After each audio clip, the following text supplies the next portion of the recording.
बुझी शम्मा भी बदल सकती है, तूफानों से किश्ती निकल सकती है। हो के मायूस यूं ना अपने इरादे बदल, क्योंकि तेरी किस्मत कभी भी बदल सकती है, क्योंकि तेरी किस्मत कभी भी बदल सकती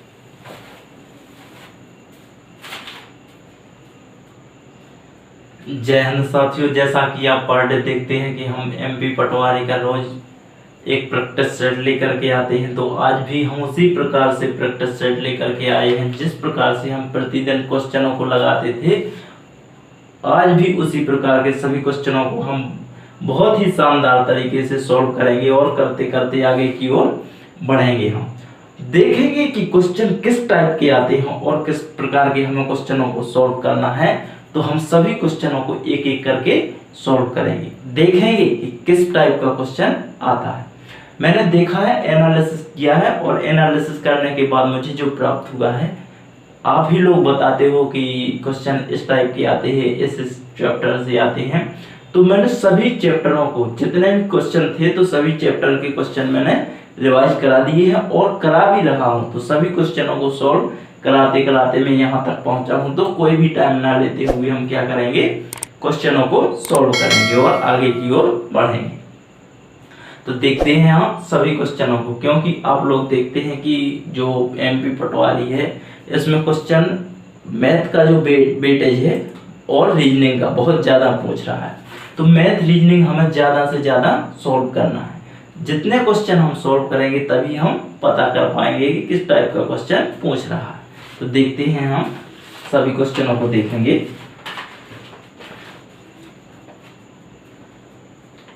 कलम के सेट के अंकित मूल्य पर 15% की छूट प्राप्त करने पर भी खरीदार को 1751 की कीमत चुकानी पड़ी। कलम के सेट का अंकित मूल्य क्या है? यदि छूट दी जाती है, छूट देने के बाद एक व्यक्ति को कितना देना पड़ता है एक सेट का, तो 1751 रुपए देना पड़ता। तो उसने कहा उस वस्तु पर जो लिखा मुद्रित था, उस मुद्रित कितना था। उसने ये पूछा है कि जो मुद्रित था, उस वस्तु पर लिखा हुआ था, वो कितना है। उसने ये पूछा है, तो हम बताएंगे कि कितना लिखा है। तो देखते हैं, यदि छूट ना दी जाती तो छूट कितनी दी गई थी? छूट दी गई थी 14%। कितनी दी गई थी? 14% दी गई थी, 15% है, सॉरी। कितनी दी गई थी? तो 15%। 15% छूट दी गई थी। इसके बाद जो उसे अमाउंट देना था, वो कितना दिया था अमाउंट उसने? अमाउंट उसने 1751 रुपए दिया था। इतना क्वेश्चन के अनुसार दिया गया है, मेरे अनुसार नहीं, क्वेश्चन ने दिया हुआ। तो उसने कहा अंकित मूल्य बताओ। तो प्रिंटेड मूल्य कितना है? तो प्रिंटेड मूल्य देखेंगे हम कि कितना। देखते हैं कि जो अमाउंट दिया हुआ था वो कितना था? 1751 रुपए। मैं बोलूं कि यदि मुझे छूट नहीं देना है, जब छूट नहीं देंगे तभी तो अंकित मूल्य निकलेगा। तो 100% तो है ही है। कितने परसेंट की छूट दी गई थी? 15% की। 100 में से 15 कर देंगे तो 50 ही बचेगा। तो 17 पाना 85, 17 एकम 17, 17 × 51 हो जाएगा। 5 का हम भाग देंगे तो 5 दूना 10, 20 आ जाएगा।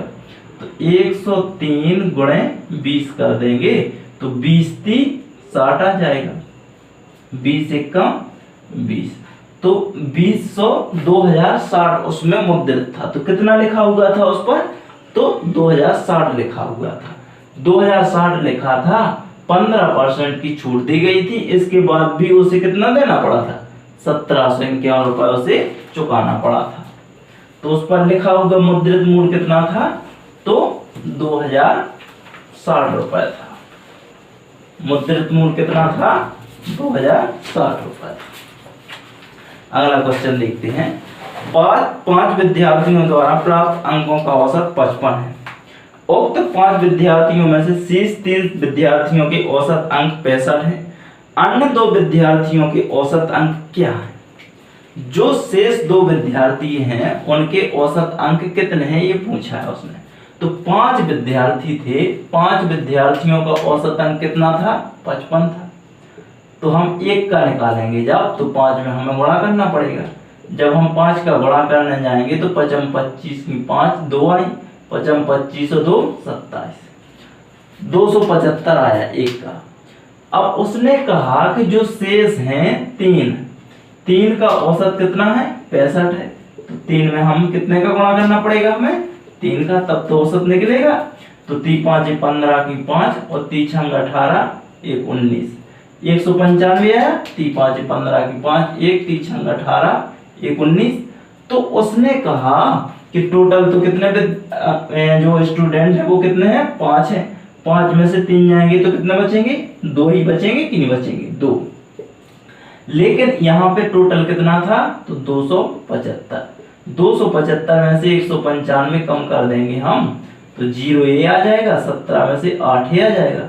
2 का चाहिए है तो 2 का हम और एवरेज चाहिए तो 2 का भागवा दे देंगे, कितना आ जाएगा 40। तो 2 का एवरेज कितना होगा 40 होगा। कितना अंक होगा 40 अंक होगा। 2 स्टूडेंट का एवरेज कितना होगा तो 40 अंक होगा। ये हमें ज्ञात करना था। इतना सिंपल क्वेश्चन था। ऐसे क्वेश्चन पूछता है और ऐसे ही क्वेश्चनों में हम क्या कर जाते हैं घूम जाते हैं। अगला क्वेश्चन देखते हैं। एक आयताकार समांतर षटफलक की माप 2:2:1 के अनुपात में है और उसके संपूर्ण पृष्ठ का क्षेत्रफल 150 सेंटीमीटर स्क्वायर है, तो उसका आयतन कितना होगा। आयतन एरिया निकालना है हमें। तो सबसे पहले संपूर्ण पृष्ठ का क्षेत्रफल दिया हुआ है, संपूर्ण पृष्ठीय क्षेत्रफल, संपूर्ण total surface area, total surface area कितना दिया हुआ है 144 दिया हुआ है, 144 दिया हुआ है। उसने कहा जो इसकी भुजाएं हैं, भुजाएं कितनी दी हुई हैं तो 2x और x दी हुई है। तो इसकी भुजाएं कितनी दी हुई है 2x अनुपात x दी हुई है। इसके बाद में हम देखते हैं टोटल सरफेस एरिया कितना दिया हुआ है 144 दिया हुआ है। तो देखते हैं हम यहाँ पे देखेंगे हम कि 2x गुणे 2x गुणे x बराबर टोटल सरफेस एरिया क्या होता है तो 144 बराबर 2 गुणे लंबाई गुणे चौड़ाई, तो L गुणे B, B गुणे H, H और H गुणे L, यही होता है। तो 144 बराबर 2। अब यहाँ पे लंबाई कितनी है तो 2 हुई दी हुई है, तो 2x मल्टीप्लाई कितना 2x प्लस लगा हुआ है तो प्लस लगाएंगे। b का मान कितना है तो 2x दिया हुआ है, h यानी ऊंचाई कितनी है x है, इसके बाद में प्लस तो h कितना है h दिया हुआ है अपना x और l कितना दिया हुआ है तो 2x दिया हुआ है, इतना ही दिया हुआ है। देखते हैं 144 बराबर 2, अब 2 दूना 4x स्क्वायर प्लस 2 1 कम 2x प्लस 2x स्क्वायर, इतना ही आएगा। तो 2 दूना 4 और 4 8, तो 144 बराबर 2, तो 8x स्क्वायर, 8x स्क्वायर हो जाएगा। 144 बराबर 8 दूना 16x स्क्वायर। x का मान हमें ज्ञात करना है, x स्क्वायर बराबर तो 16 नम्मा 144, तो x बराबर कितना आ जाएगा 3 आ जाएगा। x का मान कितना आया 3 आया। तो इसके बाद में हमें चाहिए क्या है टोटल एरिया, आयतन चाहिए। तो आयतन कितना, आयतन का फॉर्मूला क्या होता है इसको हम रब करते हैं आगे लगाएंगे यहाँ पे, इसके बाद यहाँ लगा देते हैं। तो आयतन बराबर आयतन क्या होता है षटफलक का आयतन क्या होता है तो लंबाई गुणे चौड़ाई गुणे ऊंचाई। तो लंबाई चौड़ाई कितनी है 2x गुणे 2x गुणे x, यही होगा। तो 2 दूना 4x क्यूब 4x क्यूब। तो x का मान कितना दिया हुआ है हमारे पास 3 दिया हुआ है, तो x का मान हम रख देंगे तो 3 पे 3 की घात, तो 3 का घन कितना होगा 27 होगा। तो 27 का जब हम इसमें घन करने जाएंगे तो 4 7 28, 4 दूनी 8 तो 10 सेंटीमीटर क्यूब आ जाएगा। इसका जो एरिया है, आयतन है सॉरी, तो षटफलक का आयतन कितना होगा, 108 सेंटीमीटर क्यूब हो जाएगा। कितना हो जाएगा, 108 सेंटीमीटर क्यूब हो जाएगा, जो कि हमें ज्ञात करना था। तो हमारा कितना आयतन ही हमें ज्ञात करना था, तो आयतन आ गया। इसके बाद में टोटल सरफेस एरिया कितना था, 144 दिया हुआ था। और होता क्या है, तो 2 गुणे ब्रैकेट के अंदर लंबाई गुणे चौड़ाई प्लस चौड़ाई गुणे ऊंचाई, ऊंचाई और लंबाई हो जाएगी। तो ये क्या निकल आएगा, हमारा संपूर्ण पृष्ठीय क्षेत्रफल आ जाएगा। यहां से हमने x का मान ज्ञात किया। x का मान ज्ञात करने के बाद हमने आयतन ज्ञात कर दिया, और आयतन ज्ञात इस टाइप से करना था। आयतन का फॉर्मूला क्या होता है, लंबाई गुणे चौड़ाई गुणे ऊंचाई। अगला सवाल देखते हैं हम। 44 सेंटीमीटर परिमाप के एक वर्ग और 44 सेंटीमीटर परिधि के एक वृत्त में किसका क्षेत्रफल अधिक है और कितना। एक वर्ग दिया हुआ है, एक वृत्त दिया हुआ है। वर्ग और वृत्त का परिमाप दिया हुआ है। जो वृत्त है, वृत्त की परिधि दी हुई है, वर्ग का परिमाप दिया हुआ है। तो परिमाप कितना दिया हुआ है, परिमाप वर्ग का परिमाप, यहाँ वर्ग लगाएंगे और यहाँ वृत्त लगाएंगे, हम वृत्त का लगाएंगे।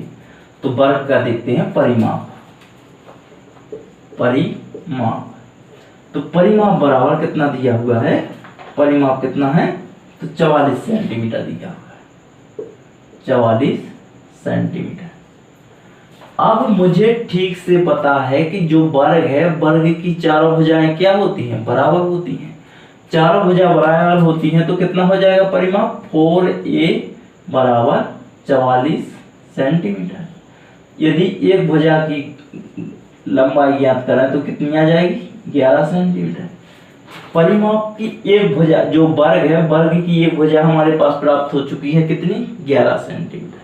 अब यदि इसका वर्ग का क्षेत्रफल देखने जाएंगे, हम क्या देखने जाएंगे, क्षेत्रफल अर्थात एरिया देखने जाएंगे, तो क्या होता है, भुजा का स्क्वायर। तो कितना आ जाएगा, 11 11 121 सेंटीमीटर स्क्वायर आ जाएगा। इतना ही होगा कि नहीं होगा, जो एरिया होगा 121 सेंटीमीटर स्क्वायर। अब उसने एक साइड हमसे बात किसकी की है, तो वृत्त की है। तो वृत्त को देखते हैं हम। वृत्त की परिधि दी हुई है, उसने हमको परिधि दे दी है।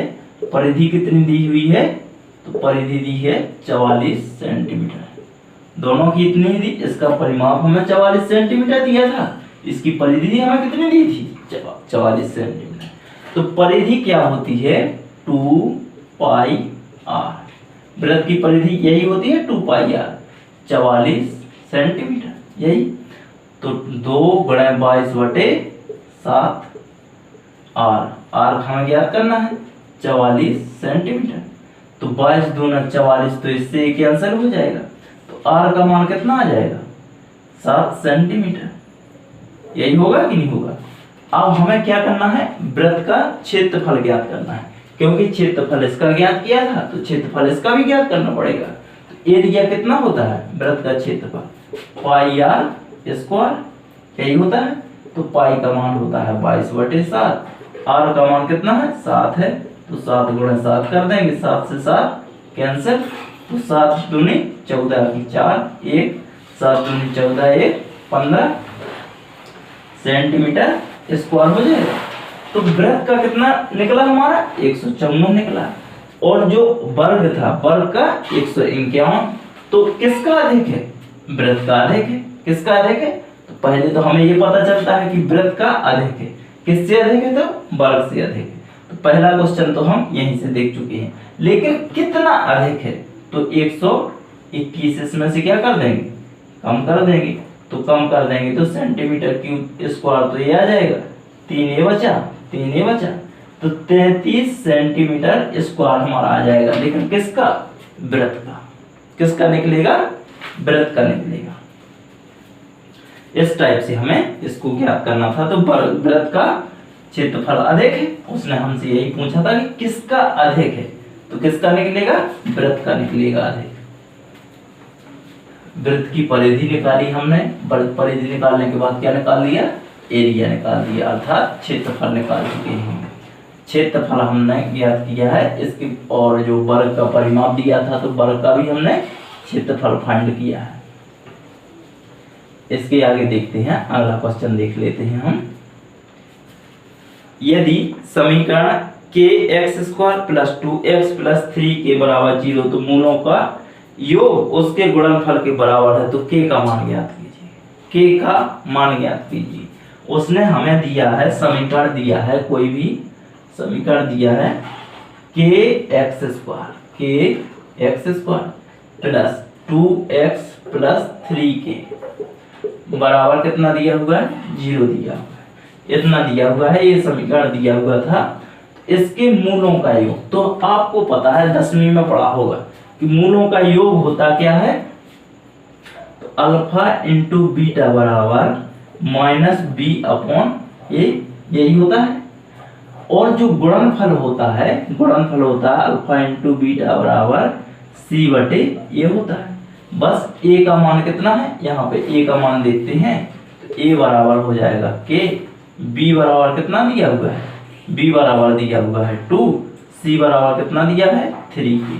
बस कुछ नहीं है, मान रख दो -b, तो यहाँ पे देखेंगे -b यानी -2a का मान कितना है k, तो k रख दिया हमने। ये दोनों एक दूसरे के क्या है, बराबर है, तो सबसे पहले ये देख लेंगे कि a का मान कितना था, k था, तो एक दूसरे को क्या करेंगे हम, बराबर करेंगे। तो एक दूसरे को बराबर करते हैं हम, -b/a बराबर c/a। यदि चाहेंगे कि ये से कैंसिल, तो अभी हम इनके मान रखेंगे। a का मान कितना, b का मान कितना था, सॉरी 2 था, तो 2 रखा हमने। a का मान कितना था, k था, तो k रखा हमने। c का मान कितना है, 3k था, तो 3k रखा। और a का मान हमें पता ही है कि k है, तो k से k कैंसिल कर देंगे हम, तो -2 बराबर 3k, तो k बराबर कितना आ जाएगा, -2/3 आ जाएगा। -2/3 हमारा क्या हो जाएगा, k का मान हो जाएगा। यही हमें क्या करना था, फाइंड करना था। तो k का मान कितना आया, -2/3 आया। तो मूलों का योग और मूलों का गुणनफल इस टाइप से उसने पूछा था, तो हमने उसको बता दिया कि ये। नेक्स्ट क्वेश्चन देखते हैं। 25, 30 एवं 60 का महत्तम समावर्त क्या है, लघुत्तम 25, 30 और 60 का हमें क्या ज्ञात करना है, LCM ज्ञात करना है। क्या करना है, LCM। तो LCM ऑप्शन के अनुसार देखते हैं हम। ऑप्शन दिया हुआ है 150, 250 और C नंबर पे दिया हुआ है 400, D नंबर पे दिया हुआ है 300। यहाँ पे देखेंगे हम 60 का भाग क्या इसमें जाएगा, नहीं जाएगा। 250 में क्या 60 का भाग जाएगा, नहीं जाएगा। 400 में जाएगा, नहीं जाएगा। इसमें जाएगा 60 का भाग, 60 का ही दिया है हमने, तो 0 से 0 6 5 30, तो सीधा सीधा आंसर है। जब 3 गलत हो चुके हैं तो चौथा तो ऑटोमेटिक ही सही होगा। तो इस टाइप से दिया था, तो इसका एलसीएम कितना हो जाएगा, 300, जो कि सब लोग लगा चुके होंगे इसे। तो अगला क्वेश्चन, यदि 121 चॉकलेट को 7:4 के अनुपात में बांटा गया जाता है, तो छोटा भाग चॉकलेट होगा, छोटा भाग चॉकलेट का। टोटल चॉकलेट कितनी है, टोटल चॉकलेट कितने दिए हुए हैं, तो 121 दिए हुए। इसे 2 भागों में बांटा गया है। कौन कौन से भाग हैं, तो 7:4 में भाग में बांटा गया है। तो उसने छोटा भाग पूछा है, तो छोटा भाग इसके अनुसार कितना है, 4 है। टोटल कितना है, तो 11 है। कितने में से है, तो 121 में से। बड़ा कर देंगे 11 11, 121 11 चौके 44, तो छोटा भाग कितना हो जाएगा, 44 हो जाएगा। तो छोटा भाग कितना होगा, 44 होगा। अगला क्वेश्चन देखते हैं हम।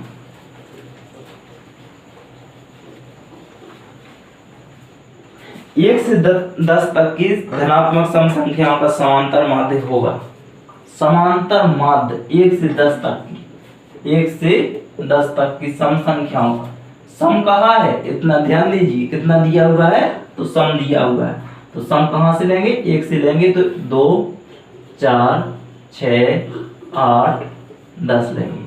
तो ये कैसी संख्या है, इनको सबसे पहले काउंट करेंगे, 1 2 3 4 5। माध्य निकालना है तो मीडियन निकाल देंगे हम, तो कितना हो जाएगा, 6 हो जाएगा। कितना होगा, 6 हो जाएगा।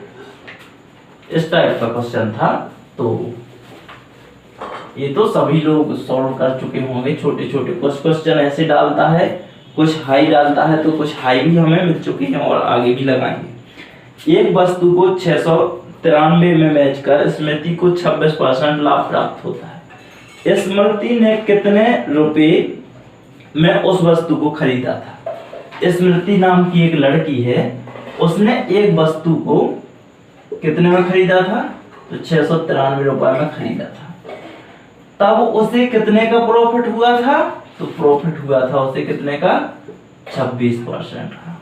कितना हुआ था, 26% का प्रॉफिट हुआ था। तो उसने वस्तु को खरीदा कितने में था, तो उसे ये पूछा है। तो 693 रुपए का उसने क्या किया, इतने में बेच दिया। यदि नहीं बेचा होता तो उसे 26% का लाभ भी ना होता, 26% निकाल दिया। तो हम यहाँ से 2 से डिवाइड करेंगे। यदि 2 से डिवाइड करते हैं तो 6 दूना 12, 3 दूना 6, 50 दूना 100।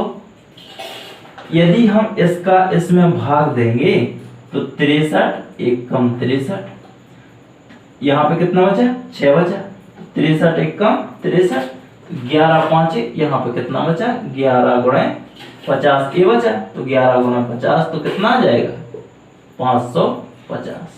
कितना होगा करेक्ट आंसर, 550 रुपए। कितना होगा, तो वस्तु कितने में खरीदी थी उसने, 550 रुपए में उसने वस्तु को खरीदा था। तो वस्तु का खरीदी मूल्य कितना होगा, 550। जब उसने 26% प्रॉफिट हुआ उसे, तब उसे कितने में बेची थी, 693 रुपए में बेची थी। तब उसे 26% का क्या हुआ था, प्रॉफिट हो गया था। अगला क्वेश्चन देखते हैं हम। 14% की छूट पर एक खिलौने बिक्री रूप से 215 में की गई है। खिलौने का अंकित मूल्य क्या है, अंकित मूल्य बेचा कितने में गया है, एसपी दिया हुआ है, एसपी अर्थात सेलिंग प्राइस 215 रुपए। जिस पर छूट भी दी गई है, तो छूट कितनी दी हुई है, छूट 14%। कितनी दी हुई है, 14%।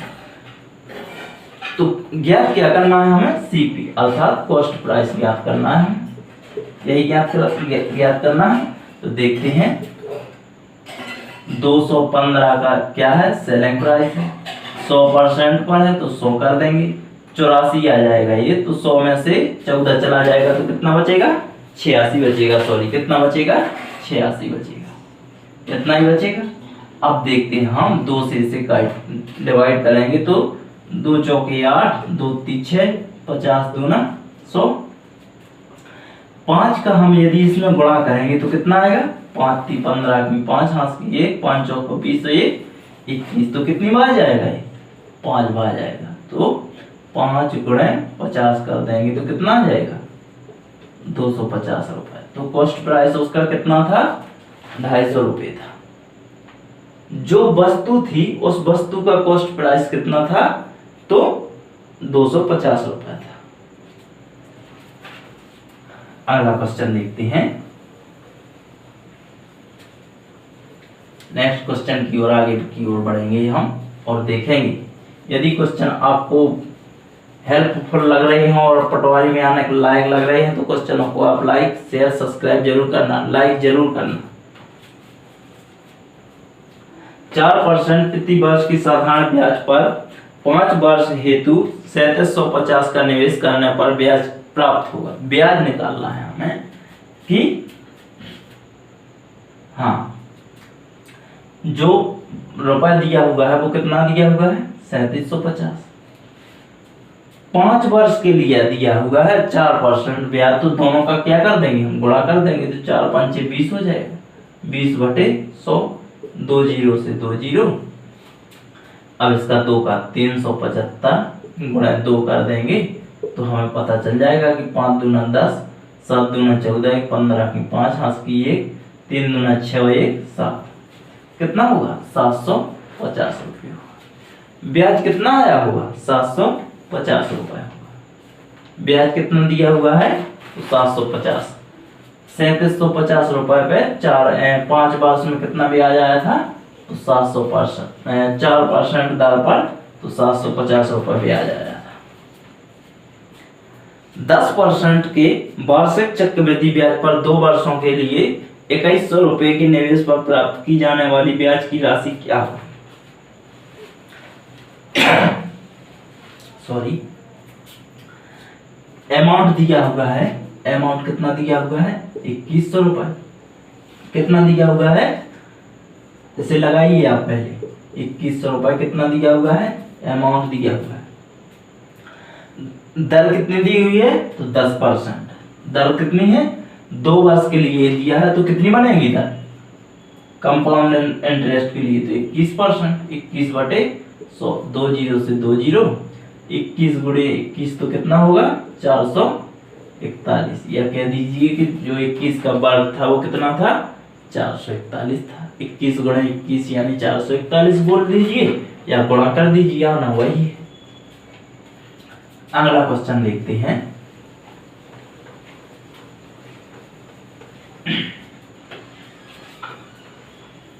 मिताली और जुलन ने क्रमशः 336 रुपए एवं 231 का कारोबार में निवेश किए, परंतु मिताली ने कुछ महीने बाद पैसा वापस निकाल लिया। 12 महीने के समापन पर मिताली और जुलन द्वारा आपस में बांटे गए लाभ का अनुपात 2:3 है। होने पर मिताली ने कितने महीनों के बाद अपना निवेश निकाल लिया था, देखते हैं।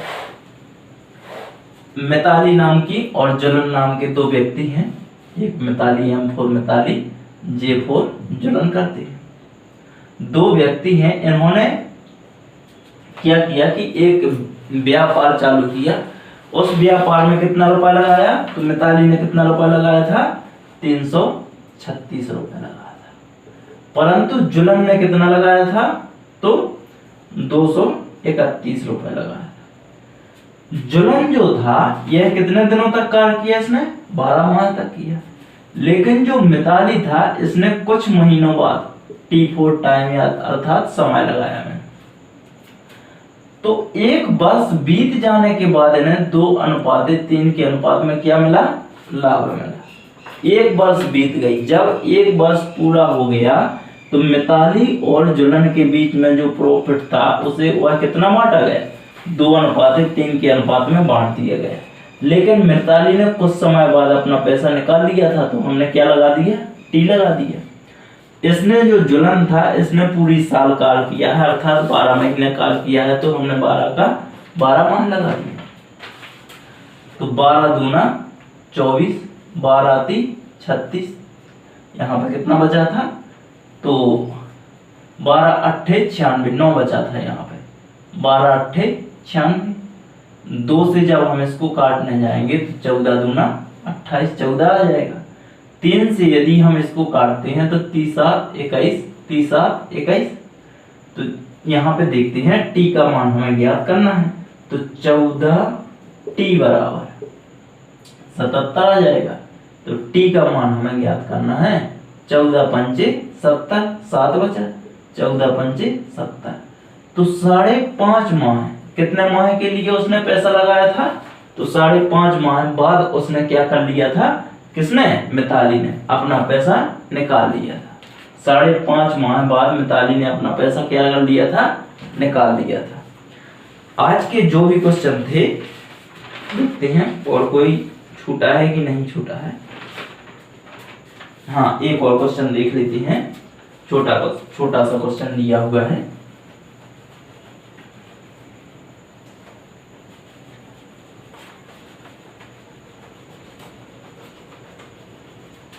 बहुत ही शानदार क्वेश्चन है जो कि लगाने के लायक हैं। एक विचलन, मानक विचलन का क्वेश्चन है। देखिए आप लगाइए, यदि लगाने आपसे लग रहा है कि नहीं लग रहा है। देखिए, इस समस्या का मानक विचलन ज्ञात कीजिए। देखते हैं, दिया हुआ है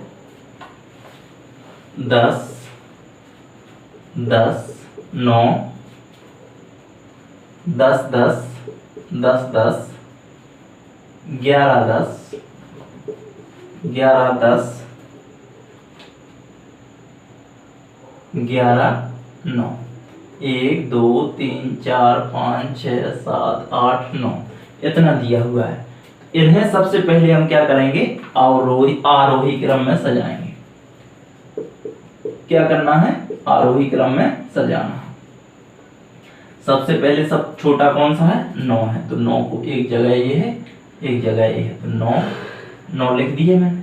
इसके बाद में 10, 1, 2, 3, 4, 5, 10, 10, 10, 10, 10, 1, 2, 3, 4, 5। इसके बाद में क्या लगाना, 11, तो कितनी जगह है, 2 जगह है, तो 11 लगा दिए। 1, 2, 3, 4, 5, 6, 7, 8, 9। ये देखना है कि कितनी जगह है। तो सबसे पहले हम क्या निकालेंगे, माध्य निकालेंगे।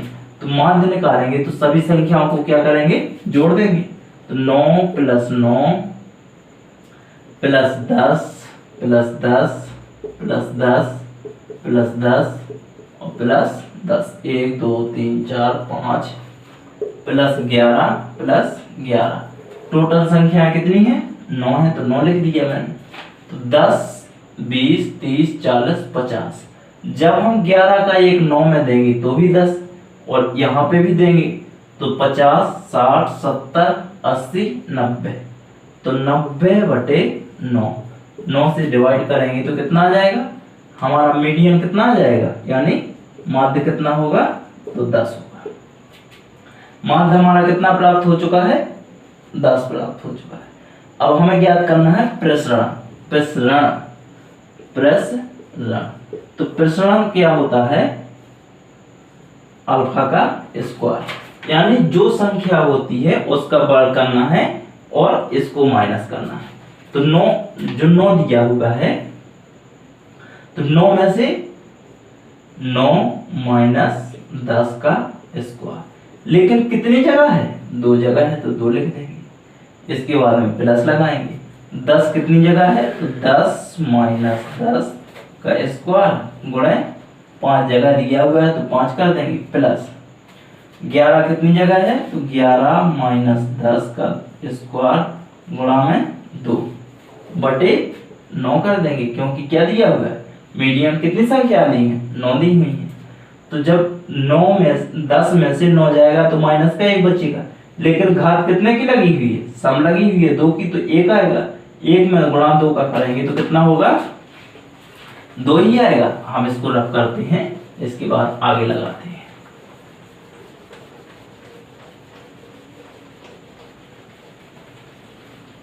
तो यहाँ पे कितना आएगा, यहाँ पे तो माइनस का 1 बचा, 2 की घात लगी, गुणा में 2 लिखा हुआ है, प्लस यहाँ पे देखेंगे 10 में से 10 जाएगा तो 0 बचेगा, कोई भी घात लगेगी तो 0 हो जाएगी, गुणा भी 0 में करेंगे तो कितना होगा, 0 ही होगा। तो यहाँ पे कितना कर देंगे, 0, प्लस 11 में से 10 जाएगा तो 1 बचेगा, 1 पे घात 2 की लगी है, तो 1 का वर्ग भी 1 होता है, गुणा में 2, तो कितना आएगा, 2/9।